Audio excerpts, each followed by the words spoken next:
Hello and welcome to this edition of the Presbyterian Podcast. My name is Gethin Russell Jones. This one is different for a couple of reasons. Firstly, and for the first time, it's available both as a video podcast and as an audio podcast. And secondly, it's focused on the newly launched Manipur appeal. We'll be hearing from someone who is part of the Manipur diaspora community living here in the UK, before learning about a beautiful custom called a handful of rice. And I'm indebted to the Reverend Gwyn for this video. My name is Sharon Singson Evans. I'm a doctor in NHS. I'm a consultant psychiatrist. I work in a hospital in Birmingham, looking after, the wards in one of the busy psychiatric hospital. I've lived in Birmingham now for many, many years. I've been in the UK for 30 years now. My connection to Manipur is that in Manipur there are three main communities. The Meitei community, which is the majority. They form over 50% of the population.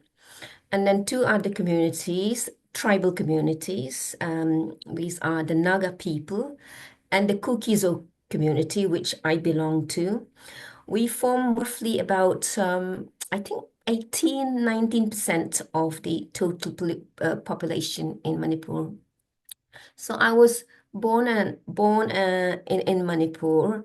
My parents lived there and my grandparents as well. But I lived outside of Manipur for a majority of my life and had some bit of my early education, primary schooling in Manipur, but the rest of my secondary education and medical college education was in Delhi, New Delhi, which is the capital of India. And from there on, then I came to the UK back in 1995. And I lived in Birmingham because my husband, Rob Evans, who is from Newport, South Wales, we met at our training. He's a doctor as well. We met at our psychiatric training in Birmingham and we got married and we've raised our family here since.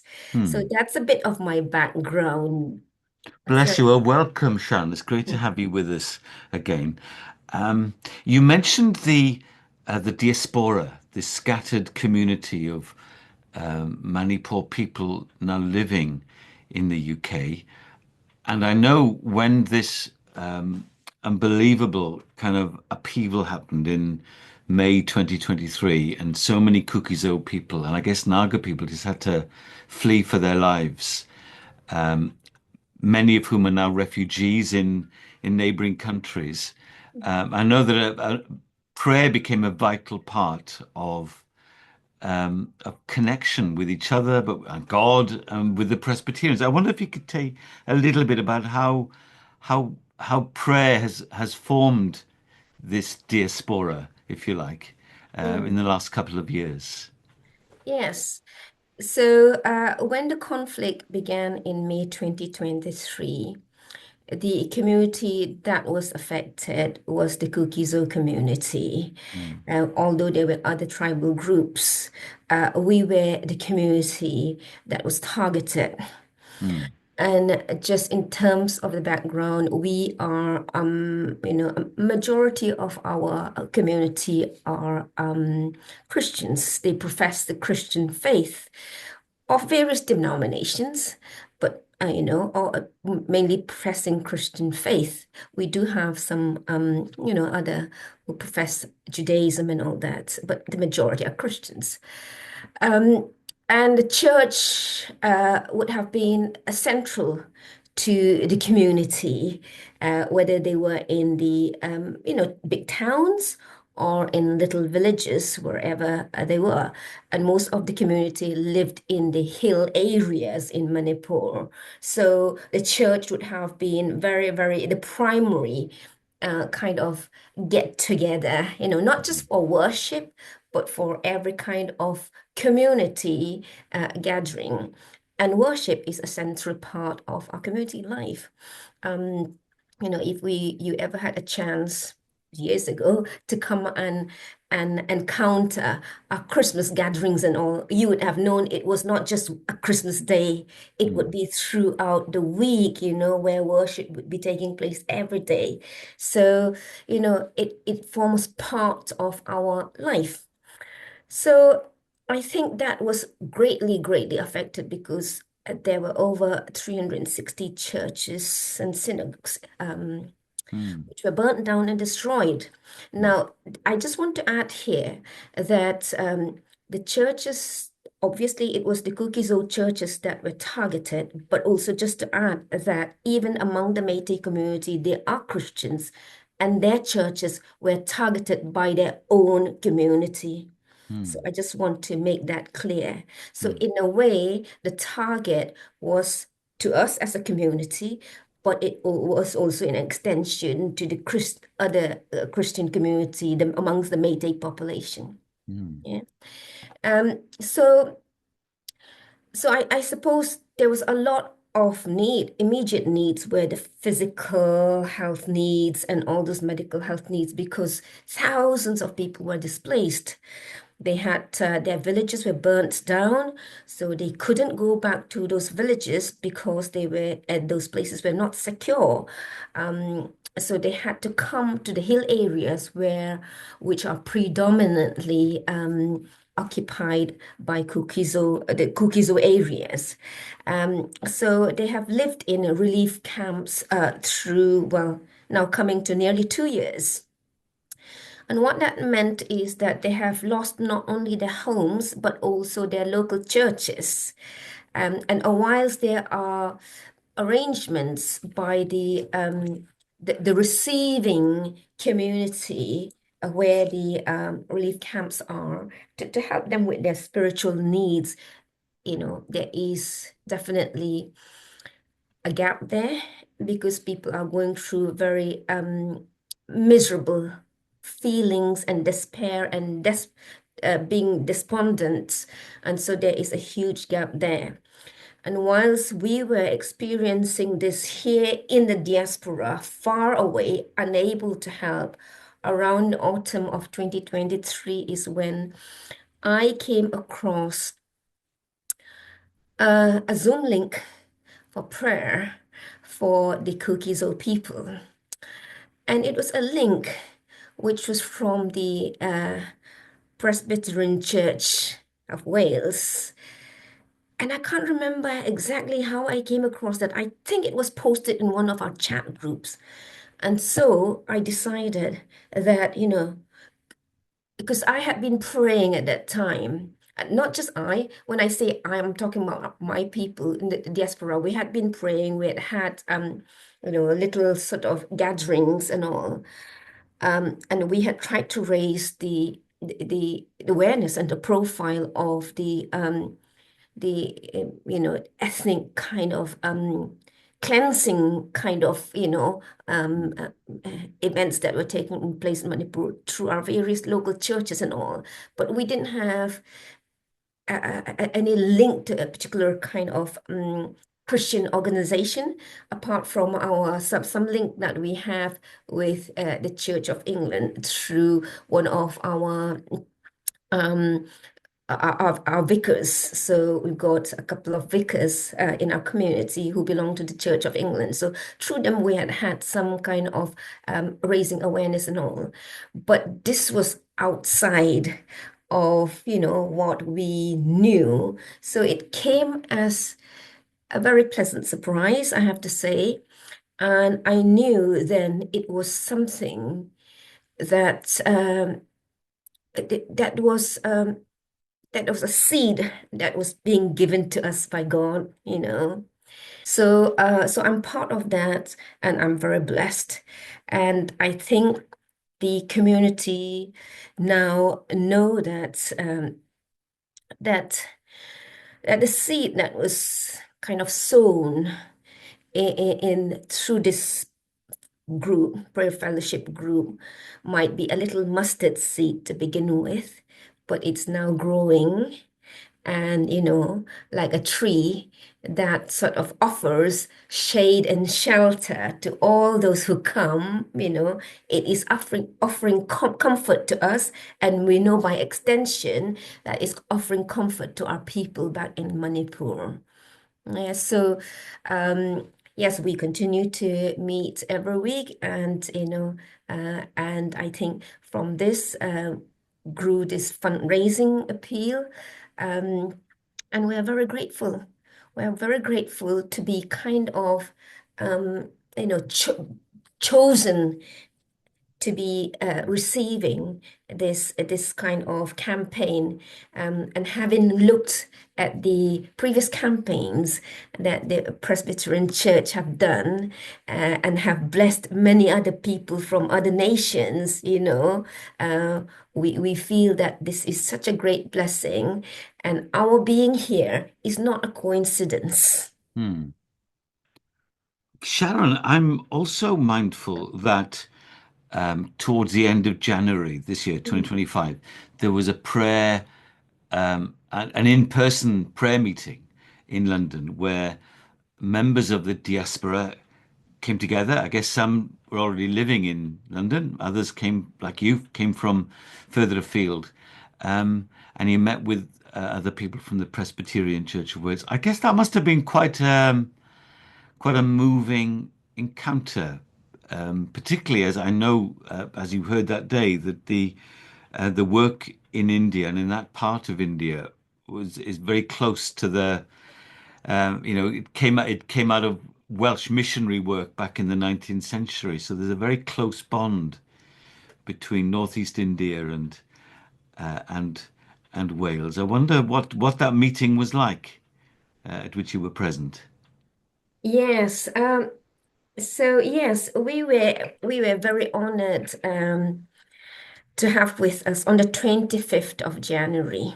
And this was in the context of Nan having visited Mizoram very recently in December 2024. And she was accompanied by our very own Zofate sister, Reverend Rebecca Lagyaksangi, who, has been a great support to the my community, in my diaspora here. Um, the Zofate community in UK have been supporting us from the start of the conflict as well in various ways. So very grateful to them. Now, on the day that we met, that was in London in East Ham. We met at the church, St. George Church, which is where one of our community vicar, Reverend David Howkip, is the vicar of that church. But we also had the presence of our other sort of vicars or clergies, ministers from our community. We've got two other people. So Reverend Mung Hatzao is a Baptist minister working in Milton Keynes, and also Reverend Kylan Kongsai, who is an Anglican, newly ordained, and he's got his new church in London. And Kylan has been part of the Friday weekly prayer as well, whenever he gets to come and join us. So those were they were involved in helping organize the meeting, along with the committee members of the cookie worship service and the diaspora members who were able to attend. So we were very honored to have the presence of Nan and Hugh, and of course Miriam, who lives locally and is involved with the Presbyterian Church ministry among the youth. And also we had Joanna Thomas Wright and her husband and their young son. And so we were very pleased. We had at least 6 people, from the Presbyterian community join us for worship, fellowship, and a meal together. So yes, that was that was a great honor for us. And obviously, um, it in a way, although our recent or my own or our community's recent connection, let's put it this way, reconnection to the Presbyterian Church of Wales has a kind of in the recent times have evolved because of the mayhem that we've suffered and all. But we did take time to remember how this link that we have with the WPC goes back over 100 years. And so that makes us reflect that the rekindling of a connection is not it's not a random thing, you know.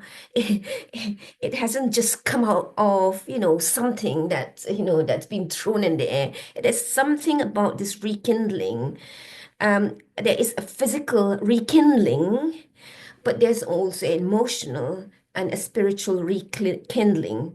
And that tells us, how we are one body in Christ. Wherever we may be, we are one body, one spirit, and we have one calling, which is for the glory of God. And so we thank those people who had come, the early missionaries who came with great faith. They were going to places where, I think many people would not go now, with so many, it, you know, kind of risky encounters that's likely.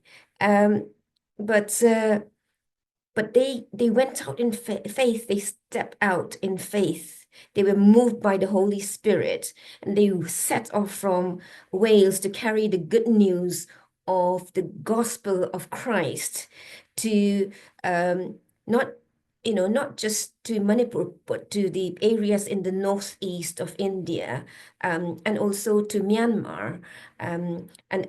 Just to remember that my Kukizo community, we have our community in Myanmar as well, the Chin Kukizo community in Myanmar. So, this good news was carried to them.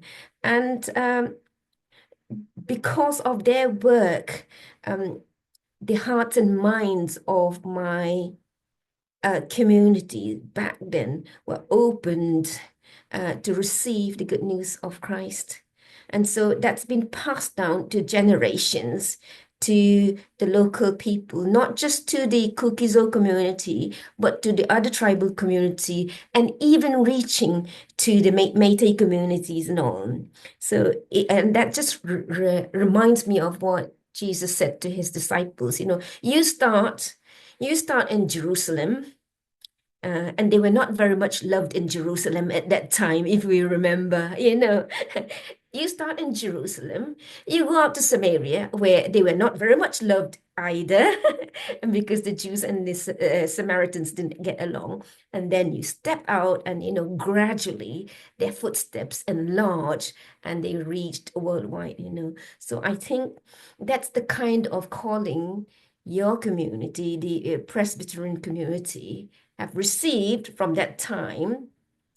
And although we are now here, I suppose, in the UK, you are reaching out to us and extending the same kind of, love and generosity and grace and mercy. And we are very happy to receive that.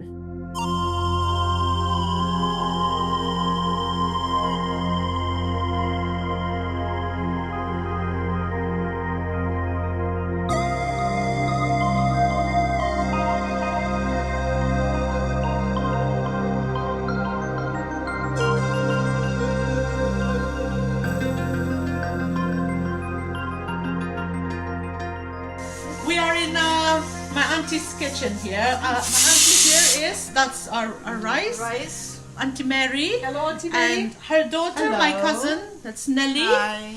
You can see the Hi, resemblance, maybe. So we're going to have food with them. So they've been busy cooking, and then I'm just pretending I'm helping them at the moment. But look at that, what we're gonna have. This is dal. We cook rice. Traditionally, Mizo people eat rice twice a day, which is morning and evening. So when the missionaries came, they started this, which is called bufai cham. It's a handful of rice. And with the women, when they start to cook rice, and they used to put aside in bufai cham box for the charity, so that it will be collected and then be sold to poor people in a cheaper price, so that people can eat rice. So it's a great way of showing your love to your neighbors. And but I think my cousin will be able to explain what she's doing. So let's have a look. Okay, so we are going to cook a meal for our family, and then we usually do it 2 times a day. In the olden times, we usually take a handful of rice and put it inside this container, which is written Bufai Cham, Lalpa Chanpual. And we do this usually because we take it together and then we give it to the church so that they can sell it. But these days we usually give a cup of rice, put it inside the bufai cham container, and then we cook our own rice, sometimes 2 cups, depending on the family, how big the family is. And then we give a share of this rice to the church so that they can sell it.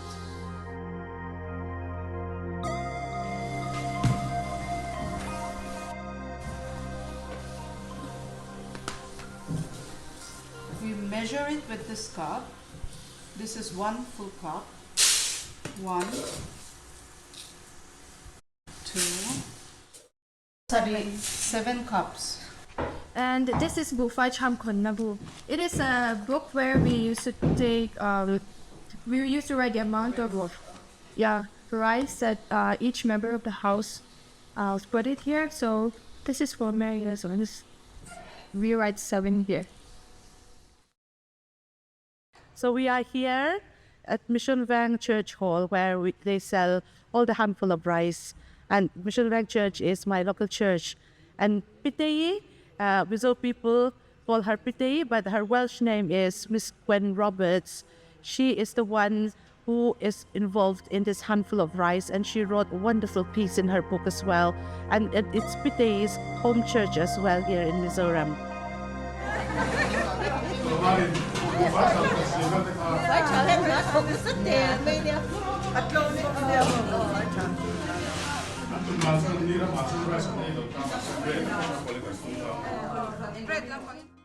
Every day, in the morning and evening, every family worship God by this giving Bufai Tham to the again dedicated Bufai Tham container.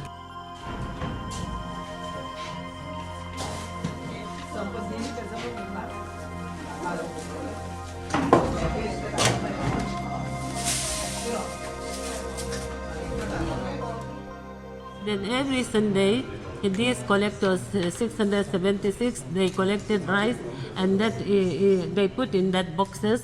Then Monday morning, we sell it to the church people.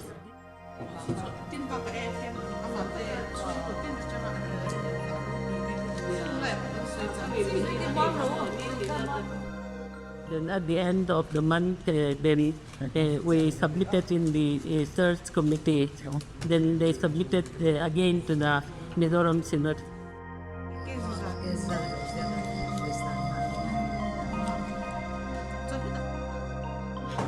So we might you sell this rice.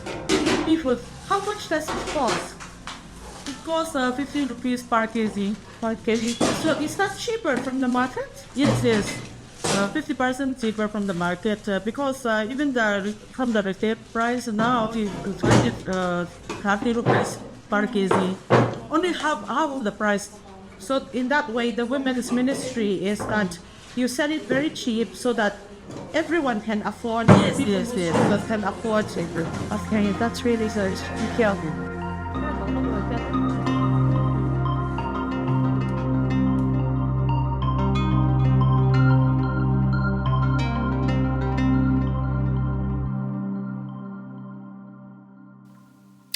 Thanks for joining us in this podcast. If you liked it, please review it wherever you found it. And we'll see you again very soon. Pob Bendith, God bless.